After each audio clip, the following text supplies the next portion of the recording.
जी हाँ, welcome to all. स्वागत आप सभी का आरएसआर यूट्यूब चैनल पे। और हमारे साथ में है आज राहुल और उनकी माता जी। और राहुल ज्वाइनिंग पे जा रहा है।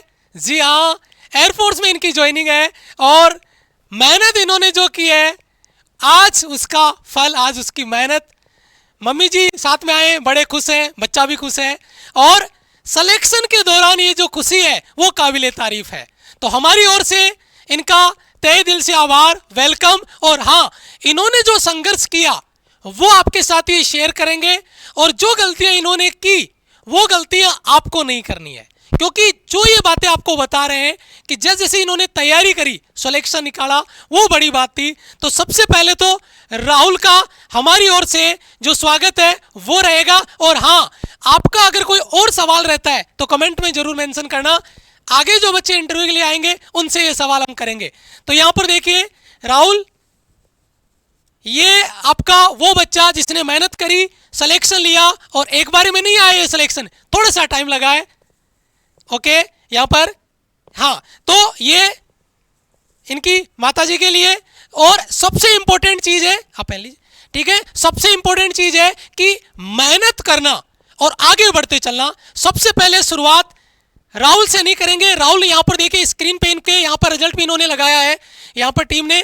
यहाँ पर आप देखेंगे तो यहाँ पर देखिए ये रहा राहुल प्रजापति, इनके रोल नंबर है, ये इनका ज्वाइनिंग है 30/6 को, ठीक है, 4A से यहाँ पे इनका ज्वाइनिंग है। तो बेटा बहुत बढ़िया, बहुत आभार आपका इस तरीके से मेहनत करने के लिए। और हाँ, सबसे इंपॉर्टेंट चीज, जो बड़ा पार्ट आपका डिस्कशन का वो यही रहता है कि अपने आप को अपडेट रखो, मेहनत करते रहो, आगे चलते चलो। तो यहाँ पर माताजी से मेरा पहला सवाल है कि राहुल केवल पढ़ाई पे ध्यान देता है या घर पे काम भी मतलब करता है? तो इनका जो जवाब है वो क्या रहता है, ये मारवाड़ी में बोलेंगे और मैं फिर आपको ट्रांसलेट कर दूंगा। वैसे मारवाड़ी जब ये बोलेंगे तो बहुत अच्छा लगेगा आपको।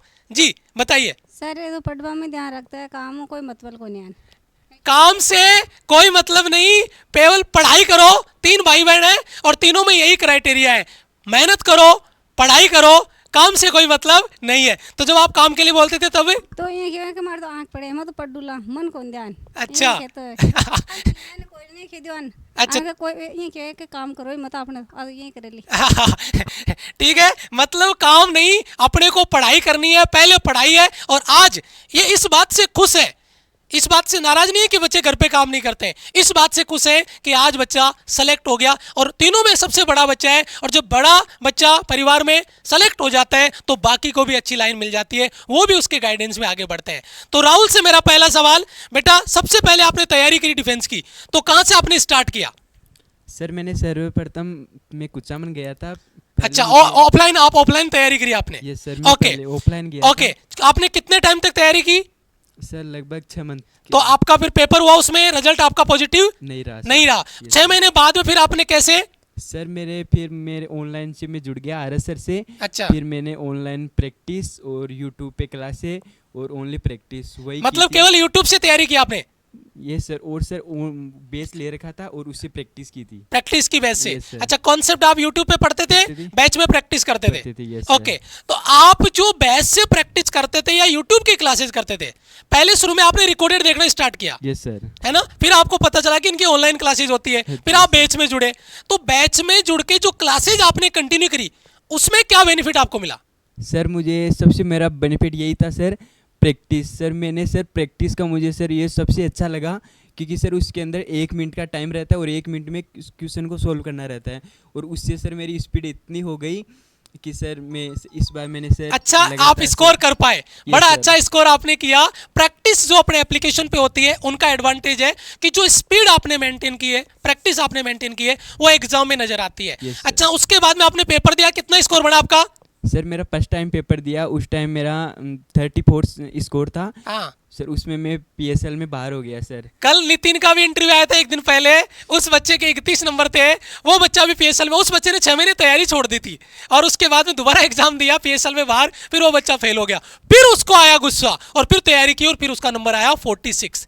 तो यहाँ पर इनके साथ में ऐसा हुआ, 34 नंबर था, यस सर। पीएसएल में बाहर हो गए, पीएसएल गई थी 36, यस सर, है ना? Yes, और sir. उसमें उसके पीछे भी इनकी रीजन था कि 34 नंबर आए क्यों, क्योंकि 14 को शायद इनका 14 या 15 को एग्जाम था Exam था। और 7 को ये डेंगू से पीड़ित थे, डेंगू की समस्या इनको हो गई और डॉक्टर से जबरदस्ती छुट्टी लेके एग्जाम दे के आए और फिर भी 34 नंबर लाना बड़ी बात है। लेकिन फिर पीएसएल में बाहर हो गए, एक निराशा मिली। लेकिन बड़ी बात क्या कि उसके बाद में दोबारा जब मैदान में उतरे तो कितना स्कोर आया? 46 सर। 46, जिसमें अभी आप ज्वाइन करने जा रहे हो, करने जा रहा हूँ जिसमें अभी ज्वाइन करने जा रहे हैं। 46 इनका स्कोर है, बहुत बढ़िया। और अभी जो आपका एयरफोर्स का रिजल्ट आया है, जिसका अभी आगे फेज 2 होना है, उसमें कितना स्कोर है सर? 42 है उसमें, वो भी क्लियर वो भी क्लियर है। एक सीट आज ये भी छोड़ के जा रहे हैं। और मैं तो ये कहता हूं कि एक बैच में आप अच्छे से ढंग से जम के तैयारी कर लो, आपका पेपर नहीं रुकेगा, बहुत अच्छा स्कोर होगा। और ये 6 महीने सर फिक्स ओनली प्रैक्टिस और सर कंसेप्ट। सर 6 महीने के अंदर इतने कंटेस्ट हो जाएंगे कि पेपर कहीं नहीं जाएगा।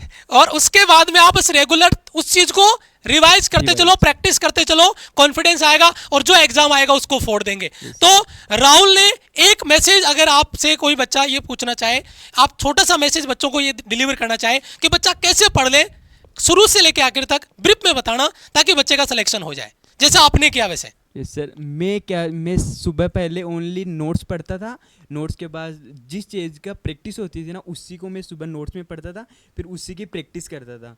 यानी कि जो आप प्रैक्टिस करवाते थे इस चैप्टर की, उस चैप्टर को मैं पहले उसको रिवाइज कर लेता था, कॉन्सेप्ट नोट्स पढ़ लेते थे। Yes sir. फिर बाद में उसकी सर आपकी प्रैक्टिस करता था, प्रैक्टिस के बाद सर कॉन्फिडेंस। Yes sir. तो उसके बाद में कॉन्फिडेंस। तो हम जो चीज बताते हैं वही चीज आपको फॉलो करनी है। प्रैक्टिस में आना, उससे पहले कॉन्सेप्ट रिवाइज कर लो, शाम को रिवाइज कर लो, सुबह आपकी प्रैक्टिस हो रही है। तो कॉन्सेप्ट रिवाइज करके जब आप आगे बढ़ोगे तो उसका एडवांटेज आपको मिलेगा।